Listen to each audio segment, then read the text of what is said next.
Salut tout le monde! Alors aujourd'hui, un retour de broc absolument génial avec des super trouvailles, plein de super trouvailles à des tout petits prix comme d'habitude. Et vous allez voir, il y a vraiment des trucs très très variés et très originaux. Alors on démarre tout de suite par le classique. Ces adorables petites assiettes, petite assiette à dessert mais pas si petite quand même, hein. Voilà. Modèle Bastia de Digoin, je pense, années 50, je pense, typique, hein, il me semble typique des années 50. Et alors je les ai chinés pour 30 centimes pièce, et nous en avons, je crois, une dizaine. Alors il y en a une ou deux qui ont des éclats, mais dans l'ensemble, franchement, elles sont en bon état. Les couleurs sont encore bien vives, et franchement, j'adore, je trouve ça super mignon. Alors, presque trop mignon, mais ça va. Franchement, ça va. Enfin, moi, je trouve que ça va. C'est vraiment très, très adorable. Des petites assiettes vraiment super chouettes. Bon, il y en a quelques-unes un peu tachées, tout, mais sur les 10, franchement, ça va. Dans l'ensemble, elles sont vraiment bien conservées. Donc voilà, des belles assiettes des années 50. Alors après, toujours dans la vaisselle, cette tasse que j'ai chinée avec sa sous-tasse pour la somme de 2 euros. Donc c'est vraiment pas grand-chose. Et il s'agit d'une vaisselle ancienne en fait, hein. C'est un modèle Héron, mais a priori, moi je dirais que c'est anglais. Alors c'est bizarre parce que le nom est français, mais moi je trouve que ça fait très anglais. Je crois que c'est ce qu'ils appellent le flow blue, quelque chose comme ça. C'est une espèce de une couleur bleue qui bave un peu comme ça, là, qui se diffuse dans la faïence.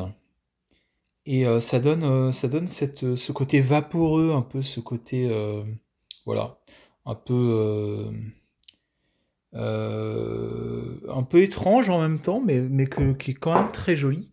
Et alors, elle a trois petits éclats ici, mais je me demande si c'est pas les marques qui ont été faites par une machine, enfin un dispositif quand ils ont fait sécher la peinture. Parce que ça fait vraiment un triangle euh, très régulier, et puis ouais, c'est bizarre quoi. Alors le motif c'est un héron donc. On voit l'inspiration chinoise, hein, très très nette. Et je connaissais pas ce style en fait là de flow blue là, mais c'est pas mal en fait parce que c'est quand même fin 19e, hein. Fin 19e et elle est en bon état. Elle a un ou deux petits manques là, ça manque un peu d'émail mais c'est pas cassé.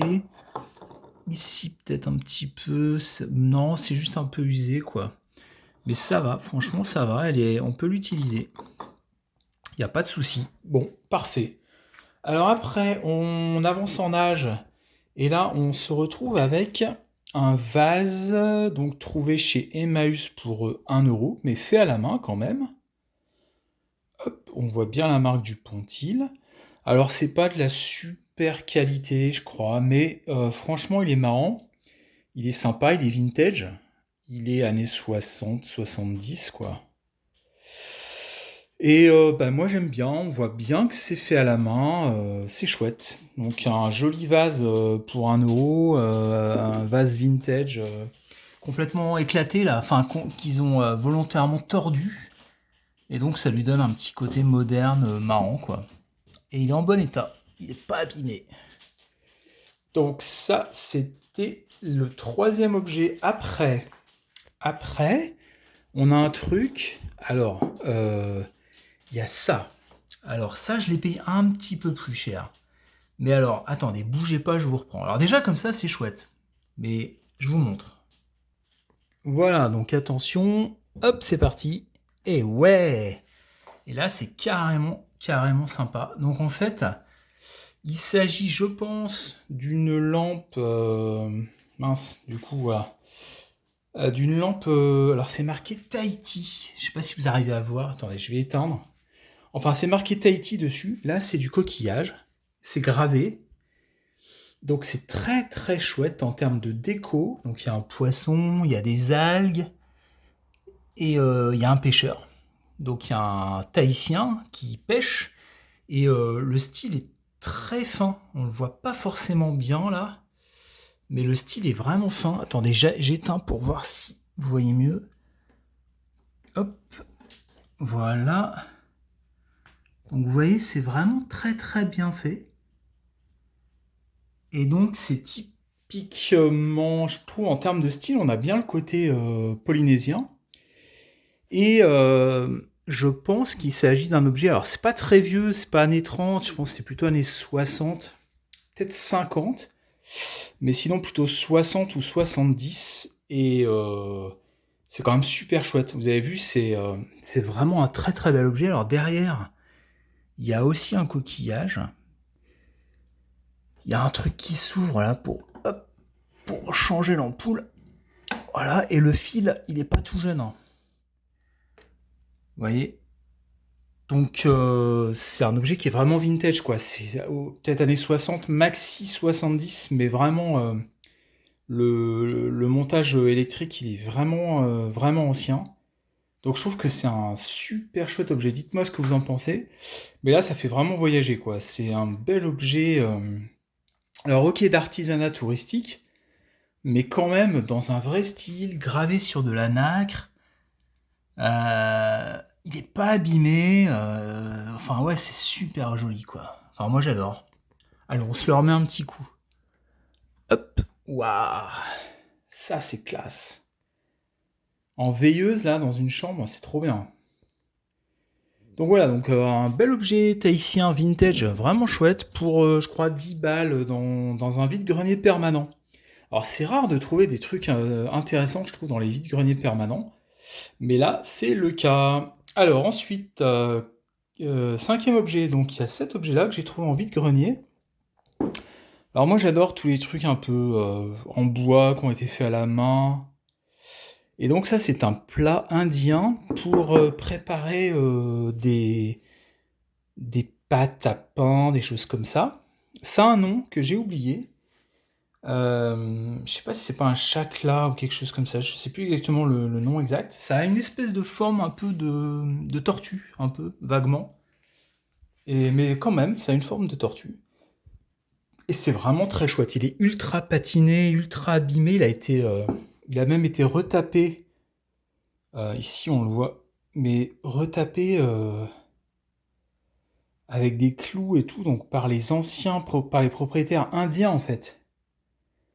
Donc c'est un vieil objet parce qu'il a été retapé par des Indiens et pas par un broc. Donc c'est peut-être un objet du début du 20e, voire pourquoi pas fin 19e, quoi. Puisque la réparation, elle fait déjà pas jeune, hein. La réparation, vous avez vu avec le clou, ouais, elle est pas toute récente, quoi. Voilà, là il y en a une autre aussi. Donc il y a un super joli objet vraiment d'artisanat ultra populaire indien. Voilà, pour chiner pour quand même 8 euros. Mais bon, c'est vraiment ça les vaut, quoi. C'est franchement super joli, quoi. Alors après l'objet indien, on va basculer dans des choses encore exotiques, un peu de tous les pays, tous les continents. Mais avant, on va quand même regarder cet objet-là. Hop, qui est un parapluie. Et alors, il a une particularité, regardez la poignée, elle est incroyable. C'est une poignée en forme d'éléphant, en cuir, voire même, je me demande si c'est pas alors je sais pas, peut-être que ça imite la peau de serpent ou la peau de lézard. Donc c'est vraiment bizarre, ça fait très exotique, ça fait un peu colonial, hein, comme ambiance. Mais en même temps, ça fait plutôt. L'objet date plutôt des années 40-50, donc ce serait vraiment la fin. Et alors, vous voyez, les yeux, là, ils sont quand même. Ils sont peut-être en ivoire, ou. Je sais pas exactement. Les défenses sont pas en ivoire, ça c'est sûr. Mais les yeux, ils sont vraiment très blancs, très brillants, très lisses. Je sais pas. Mais en tout cas, l'objet est super sympa. Donc c'est la marque Neyrat, Neyrat, qui existe encore et qui est apparemment une marque de parapluie très réputée française. Et alors je vais pas l'ouvrir là, mais il est en très bon état et il doit dater des années ouais, 40 ou plutôt 50 pour moi. Je pense, années 50. Donc je l'ai acheté quand même, non, je sais plus, 8 euros, je crois. Donc ouais, c'est pas des, voilà, c'était dans un dépôt-vente. Donc c'est un petit peu plus cher que qu'en vide-grenier. Mais par contre, l'objet est vraiment super chouette, quoi. Un beau parapluie avec une poignée en tête en éléphant, en cuir, vraiment la classe, quoi. Donc très bel objet de l'après-guerre, juste après la guerre, je pense. Alors après, par quoi on continue? Alors j'ai trouvé ça aussi. Donc là on bascule dans l'africain. Alors j'ai trouvé cet ensemble. Donc il y a un baobab qui est hyper lourd. Il est en fonte, pardon, pas en fonte, en bronze. Il est fait, je pense, donc à la cire perdue. Et il est super bien fait. Alors, il est très très lourd, hein. Il est vraiment artisanal. Il est vraiment joli. Et en fait, à côté de ça, il y a donc une case en clochette. Vous voyez, avec l'élément, le battant de la clochette qui est quand même pas tout jeune, hein, qui est en fer. Après, il y a ici ce qui est, je pense, un petit grenier, mais je sais pas ce qu'il représente. Il y a rien dedans. Enfin, je sais pas à quoi il servait. Et après, il y a un gros grenier qui servait de cendrier. Donc là, c'est pareil. Je pense que c'est vraiment un travail artisanal d'Afrique de l'Ouest, années 50, donc période coloniale, mais fin de la période coloniale. Donc à destination voilà, des Européens des années 50 qui étaient là-bas. Et il y avait aussi un petit chien qui est super mignon. Voilà, donc il y a vraiment un très très beau travail, très fin, hein. C'est vraiment du joli travail. Là, on voit vraiment tout le talent des artisans africains du bronze. Il y a une grande tradition du travail du bronze en Afrique de l'Ouest. Donc je sais pas, ça vient peut-être de Côte d'Ivoire, du Ghana, enfin pas du Ghana parce que le Ghana c'est une colonie, c'était une colonie anglaise, donc mais peut-être de Guinée, d'un endroit comme ça. Donc c'est un 2 3 5 éléments. Je les ai eus pour 3 euros. Donc c'était vraiment rien du tout, quoi. La dame a donné ça. Alors que c'est vraiment très chouette, quoi. C'est vraiment, c'est super bien fait, c'est fait à la main. C'est un super beau travail artisanal. Donc qui met en valeur le savoir-faire des Africains dans ce domaine. Et en même temps qui rappelle l'époque coloniale. Donc voilà, des super beaux objets, quoi. Et avec, il y avait ça. Et alors, la dame, elle le vendait comme, voilà, comme si c'était une poule dans la ferme, quoi. Mais en fait, je pense pas. Je pense que ça faisait partie du même ensemble rapporté sans doute un Français qui était là-bas à l'époque des colonies. Et ça, par contre, je pense que c'est un poids à Caen pour peser l'or. Et je pense qu'il est vrai, hein. Alors, il faut faire attention parce qu'il y a énormément de copies. Donc, c'est quand même vachement difficile quand on n'est pas spécialiste de savoir si c'est un vrai ou un faux. Mais je trouve que le style est très mignon, il est vraiment joli, il est fin. Regardez le bec, l'oiseau, la tête, l'œil, c'est quand même c'est délicat. Le plumage et tout, il y a une patine, il y a un petit peu de vert de gris là au fond. C'est pas mal, hein, franchement, c'est pas mal. Donc moi, je le verrais bien authentique.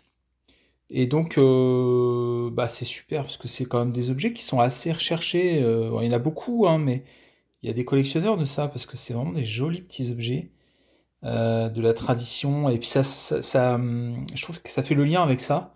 C'est vraiment la tradition du travail du bronze africain, d'Afrique de l'Ouest. Donc c'est super chouette. Donc j'étais content, j'ai eu tout ça pour 3 euros. C'est trop bien, vraiment des super jolies trouvailles. Alors après, vite fait, dans l'africain, j'ai aussi trouvé ça. Ça chez Emmaüs, pour genre 50 centimes. Et en fait, je pense que c'est un comment dire, une espèce de mug africain, quoi. très très ancien, il est monoxyle, hein, il est fait d'un seul morceau. Il est bien travaillé. Alors il est abîmé, il est fendu, mais il est pas cassé, il est juste fendu, le bois a travaillé quoi. Mais il est en un seul morceau, il est bien, il n'a pas été recollé. Et donc c'est vraiment un vieil objet traditionnel africain. Et je l'ai trouvé, vous savez, dans les Emmaüs, là, vraiment dans le débarras, au fond, dans la cour, quoi. Le truc à 50 centimes, 1 euro, quoi. Donc j'étais vraiment content, il y a juste un petit... Ouais, bon. Vraiment un bel objet traditionnel africain, ancien. Ancien, franchement ancien. Donc c'était cool. Et dernier truc africain, mais alors là complètement extraordinaire, c'est vraiment incroyable, c'est cette canne de chef que j'ai trouvée dans une recyclerie et pour 8 euros. Et regardez la beauté de l'objet avec une panthère sculptée, un truc magnifique. Regardez ça, c'est trop trop beau. Ah, j'adore cet objet, c'est incroyable. C'est hyper fin, hyper délicat. Et alors, déjà, la poignée en panthère, elle est trop classe. Et après, il y a tout un tas de sculptures très usées sur le manche qui font qu'en fait, bah, ça veut dire que l'objet, il est vraiment ancien, quoi. Ouais, le style est un peu années 30. Alors, c'est un style, bah, ça a été sculpté par des Africains, hein, mais ça fait un peu années 30, je trouve, au niveau du... Voilà, peut-être même un peu avant, mais c'est au moins années 30, quoi. Le bout en fer, là, en fer forgé, il est super ancien aussi. Et toute la canne, en fait, est sculptée. Là, il y a un chien. En fait, il y a des scènes de village des deux côtés, partout sur la canne. Et il y a une panthère, quoi. Un truc vraiment super chouette. Très, très bel objet. J'étais trop content de trouver ça. Donc, c'est vraiment un bel objet. Je suis vraiment content. Voilà, pour l'africain, c'est tout. Alors après, tiens, on repasse. Alors, désolé, je saute vraiment du coq à l'âne. On repasse au français avec cette canne, hop, en tête de chien, que j'ai chiné pareil dans un dépôt-vente. Et alors, elle est peut-être pas très très ancienne, elle est peut-être pas 1900, mais elle est au moins années 30, hein. Elle est avant la guerre, elle est pas après. Et je pense pas qu'elle soit après, ça m'étonnerait. Regardez le regard du chien, il est vraiment excellent. La sculpture du chien, elle est pas mal, franchement, elle est pas mal. Et c'est du bambou. Et au bout, il y a une petite bague en métal. Et il y avait un monsieur qui avait mis un gros embout en caoutchouc là. Ce qui fait que ça pouvait passer pour un objet récent, moderne. Et alors qu'en fait, non, c'est vieux quoi. Voilà, donc j'étais content de le trouver cet objet. Voilà, voilà. Alors après, qu'est-ce qu'on a? Les derniers objets, c'est alors un truc incroyable. On finira par ça. Alors un petit masque, un masque sans doute du Népal. Alors probablement touristique, mais quand même ancien. Je pense ancien quand même, genre années 70 quoi. Parce que quand vous regardez bien, vous voyez autour des yeux quand même, c'est travaillé, il y a plein de petits reliefs. Et ça demande quand même du boulot. Pareil ici là, vous voyez sur la coiffe, il y a quand même un sacré relief délicat, fin. Et je pense pas qu'ils auraient fait ça pour le marché touristique. Je pense que ça demande quand même trop de travail. Pareil pour, vous voyez, toutes les, euh, bah, les espèces de stries partout. Là, il y a quand même un gros boulot. Et toute la verrerie là, en fait, c'est du vrai verre. C'est pas du plastique. Donc c'est pareil, je pense que c'est assez ancien parce qu'il a été découpé de façon un peu aléatoire, un peu à l'ancienne. Vous voyez? Donc c'est vraiment, je trouve, un très bel objet. Alors ouais, qui a sans doute été fait pour les touristes, mais bah, je pense qu'on est vraiment à la limite, quoi. Les trous, ils ont pas été faits avec des outils modernes, hein. Ils sont pas du tout droits. Il y a vraiment une facture ancienne. Donc je trouve que c'est vraiment un très bel objet. que j'ai acheté genre 3 € dans un vide-grenier. Et voilà, c'est pas juste un souvenir de voyage récent, quoi. Donc je suis assez content de ce masque. Dites-moi ce que vous en pensez. Mais moi j'aime bien les trucs qui sont un peu à la limite entre le traditionnel et le touristique dans les années 60-70. Bah un petit peu comme ça aussi, c'est sympa quoi. J'aime bien. Alors après, bah justement, toujours un peu dans le même principe, j'ai trouvé cette arme qui vient d'Indonésie. Et là c'est pareil, c'est un parang, donc un sabre typique d'Indonésie. Et regardez, la poignée quand même, elle est authentique, quoi. Elle est traditionnelle. Alors c'est pas du super boulot de sculpteur. On voit que c'est quelque chose d'assez fruste. On voit que c'est pas un chef-d'œuvre. Mais peut-être même que ça a été fait dans l'optique de le vendre après aux touristes qui arrivaient. Mais je pense que c'est un truc qui date des années 60-70, quoi. Et donc le fourreau, vous voyez, il est quand même super joli, tout travaillé avec des couleurs, il y a toute une symbolique. La tribu, c'est les Torara. Et alors attendez, je vais l'ouvrir, vous verrez mieux. Voilà, donc j'ai ouvert et vous voyez donc la lame, elle est forgée, hein, c'est une vraie lame, elle coupe.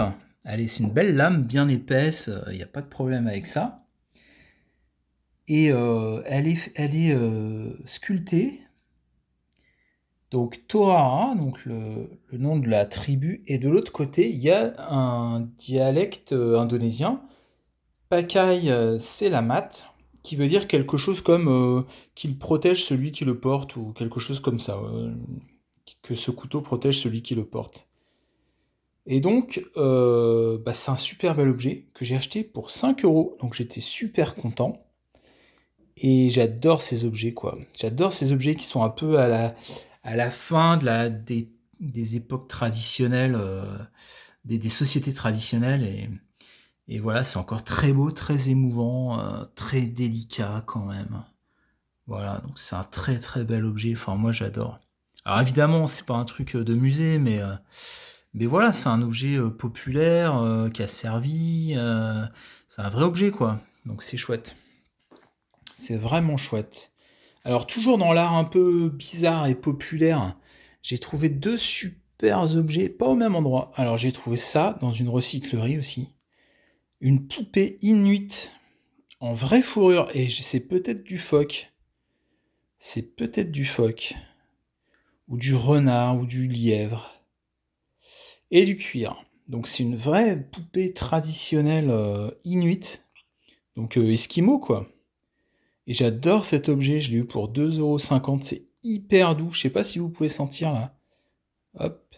C'est super doux, super délicat, c'est trop mignon. Le nez là, le petit nez, c'est vraiment super mignon. Heu, j'adore cet objet, je pense qu'il est vrai. Alors c'était peut-être pareil, fait pour les touristes, mais complètement fait dans la tradition des esquimaux, quoi. Donc j'adore cet objet, je le trouve super chouette, dites-moi ce que vous en pensez. Et puis alors là, complet hasard, pas du tout au même endroit, j'ai trouvé cet autre objet, alors qui viendrait plutôt d'Alaska, alors que ça, ce serait peut-être plutôt canadien. Et là, c'est pareil, c'est du vrai cuir, c'est de la vraie fourrure et c'est de l'os. Et c'est un petit morse traditionnel inuit. Alors, il lui manque un œil. Je sais pas si c'est fait exprès. Je sais pas, je crois. Je sais, ouais, il y a peut-être un trou. Non, j'en sais rien. En tout cas, c'est super mignon. Donc voilà, un bel objet aussi d'art traditionnel. On voit la couture là. C'est cool quand même. Enfin, moi j'adore ces objets-là. Voilà, dites-moi ce que vous en pensez. C'est vrai que c'est un peu spécial, c'est un peu bizarre, mais je trouve ça hyper émouvant. Je trouve ça tellement poétique. Tous ces beaux objets d'avant la standardisation, d'avant l'époque où tout le monde vit pareil et où tout le monde est pareil. Il y avait vraiment ces choses-là, quoi. Donc c'est super chouette. Et dernier objet, alors vraiment magnifique. Et là, je l'ai même pas, c'est pas moi qui l'ai trouvé, c'est ma femme. C'est cet objet-là. Et en fait, je pense que c'est un vrai récipient antique. Je pense que c'est un Eunokoé. Je pense qu'il est vrai. Hop, pour moi, il est vrai. Je l'ai acheté 3 euros et je pense qu'il a 3000 ans, quoi. 2500, ouais, de 3000 ans. Parce que c'est vraiment très, très, très ancien si c'est un vrai. Hop. Donc un objet rare quand même à trouver en vide-grenier, hein. Bah, je l'ai trouvé au même endroit que le petit morse là. Donc les deux pour 5 euros, c'était trop bien. Donc j'étais vraiment content parce que trouver des objets antiques en vide-grenier, c'est quand même pas facile. Et là, bah voilà, je pense que c'en est un. A priori, ça vient de Chypre. Et donc bah, c'est un Eunokoé grec. Alors il est un peu abîmé, mais bon, quand même, c'est cool. Voilà, et ben, je crois qu'on a fait le tour. Dites-moi quels objets vous préférez et dites-moi ce que vous en pensez, si ça vous a plu ces objets-là. Et puis je vous souhaite de bonnes trouvailles, de belles trouvailles et à bientôt. Ciao, salut.